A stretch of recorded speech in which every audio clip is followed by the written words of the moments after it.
completely agree. I completely agree. And in this case, it was one of those things when we finally got to the bottom of what was going on, it became so apparent that it was just morally wrong.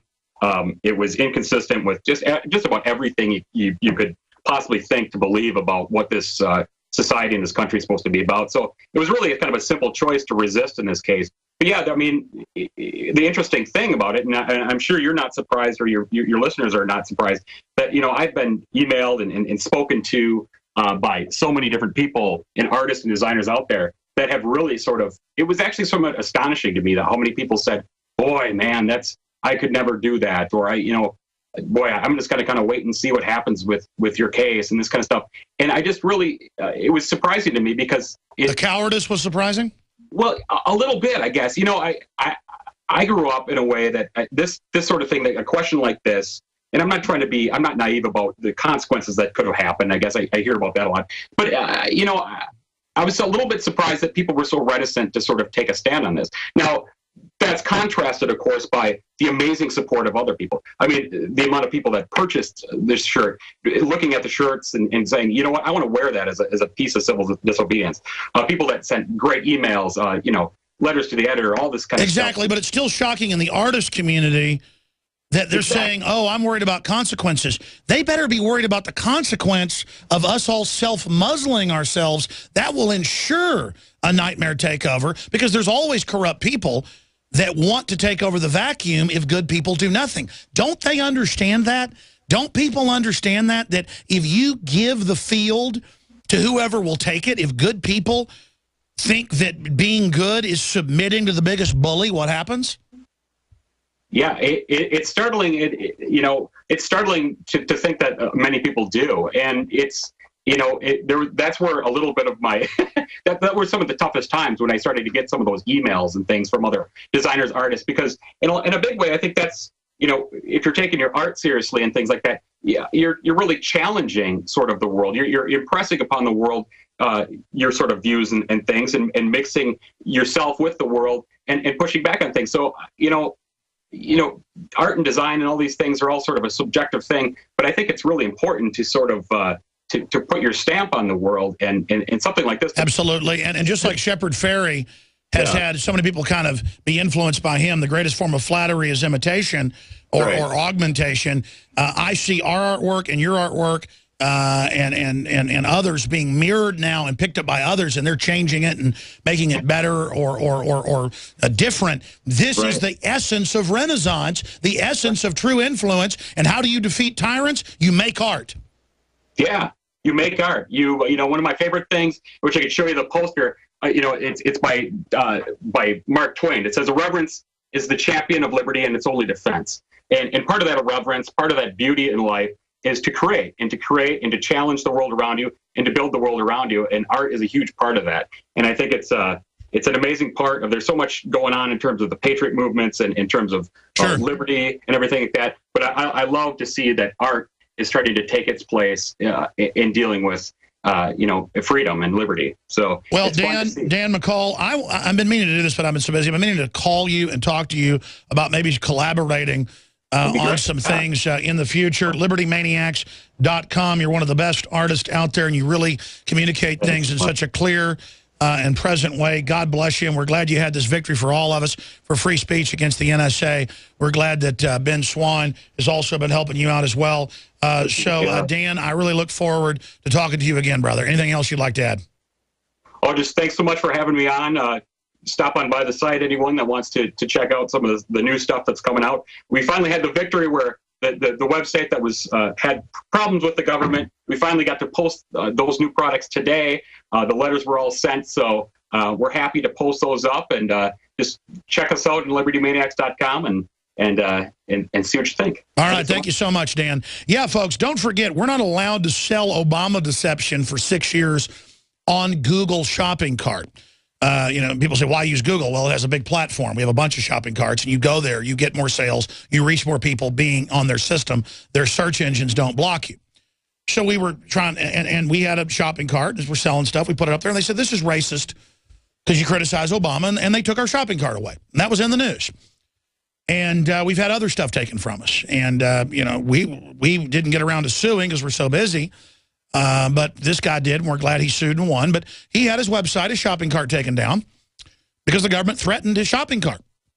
And he responded. I mean, that's why he had to sue. And this is the embargoes. Nazi Germany in 33, 34, 35, 36, 37, before they arrested people, they said you're not allowed to, have your shop anymore. You're not allowed to sell stuff. First, they shut you down economically. And so that's why we stood with somebody who you would say puts out kind of libertarian, pro-freedom artwork and T-shirts that are in competition with us. I'm not in competition with that guy. I hope he sells 50 billion T-shirts. I want to win this thing, folks. We need to build our own market. We need to vote with our dollars, support liberty organizations, and we'll take over. Our ideas are superior. Go to InfoWarsStore.com. Get the Molon Labe shirts that are in. Get the Come and Take It shirts. Get the Obamacare shirts. Get the Paul Revere shirts. Get the Obama Joker Tyrant shirts. Get the women's shirts. Get the End the TSA shirts. Get the camouflage Patriot Gadsden flag, the G.I. Joe shirt. Get the Liberty or Death shirt. Get the fluoride shirts. Get them all. InfoWarsStore.com.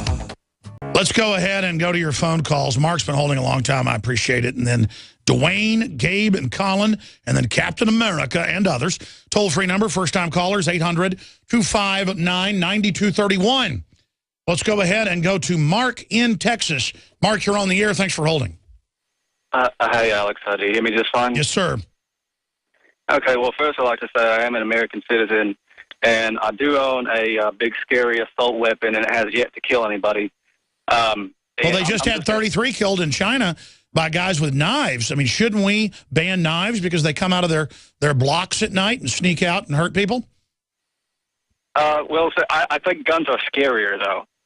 I agree. I think guns just look scarier, and so we need to get rid of scary. But not in the hands of men in black uniforms in the government. That is not scary. You don't trust your government. Who can you trust? I agree. Okay, mate, I'd like to make 3 points about gun control. First I want to say, clearly the error with gun control.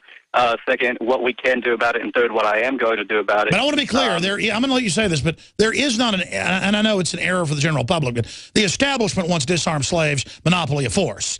And they don't mince words in their own UN unity or documents and things about that. They want to be the only ones with guns for total control. It's not. They know more guns means less crime. Go ahead. Well, sir, that's what happened in World War II whenever the Japanese wanted to invade it. I don't remember who said it. It was a Japanese commander who said, if you invade America, there'd be a rifle behind every blade of grass. Yeah, I think that was Admiral Yamamoto. And that's what our own government is afraid of, and they should be afraid. They should be afraid of their people.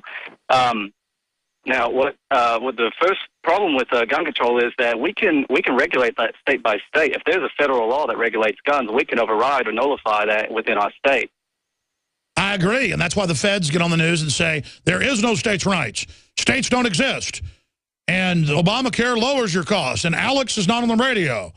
And there's no drones, and Bill Clinton didn't have sex with that woman, is because they know they're completely illegitimate what they're doing. Hey, 5 years ago, the Supreme Court said Chicago, D.C., and New York had to let folks have guns. Hasn't happened because they're lawless crooks running those cities.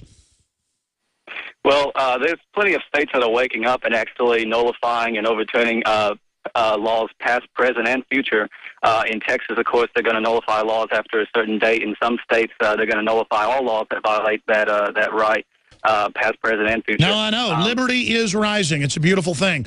That's why all the kleptocrats and statists are running around like... Have you ever sprayed cockroaches? And like, I've done exterminating a little bit here and there, and you go into some horrible house, there's like all these cockroaches behind the wall, and you spray them, and they run around all wild as they die with the poison. That's what's happening. Right, they're running around with their heads cut off. You know where they live, though. They all run to Hillary and Upper Leg, and then right into there. That's where they. What I think that, no, I mean, under her dress. They live in her dress. I'm sorry, and then they roast in there and turn it to Nutella, and it makes. I'm sorry, caller. I gotta go. Good points. Just absolutely no censorship here. Obviously, no teleprompters. This is GCN, the Genesis Communications Radio Network.